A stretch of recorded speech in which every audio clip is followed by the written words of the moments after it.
لکھنا نہیں آتا تو میری جان پڑھا کر، ہو جائے گی تیری مشکل آسان پڑھا کر۔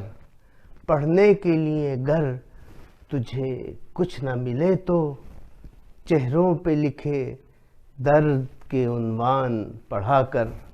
لاریب تیری روح کو تسکین ملے گی، تو قرب کے لمحات میں قرآن پڑھا کر۔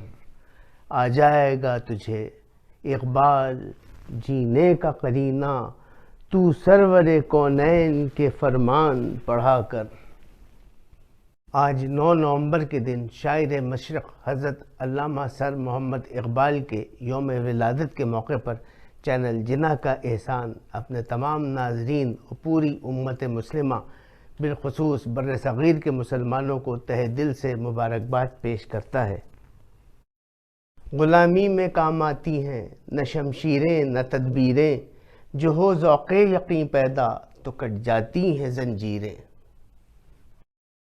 اقبال وہ پہلے مفکر ہیں جنہوں نے بہت جلد یہ محسوس کر لیا تھا کہ مسلمان اور ہندو اب بر صغیر میں ایک قوم بن کر اکٹھے نہیں رہ سکتے۔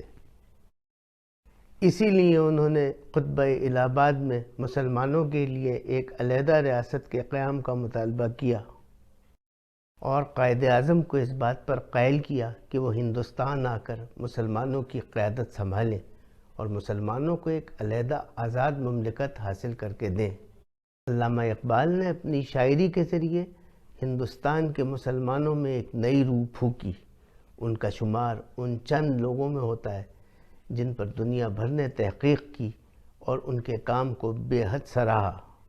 افسوس کہ ایک آزاد مسلم ریاست کے قیام کا خواب آپ کی زندگی میں پورا نہ ہو سکا اور آپ قیام پاکستان سے 9 برس قبل 21 اپریل 1938 کو خالق حقیقی سے جا ملے اور لاہور کی بادشاہی مسجد کے احاطے میں آسودہ خاک ہوئے۔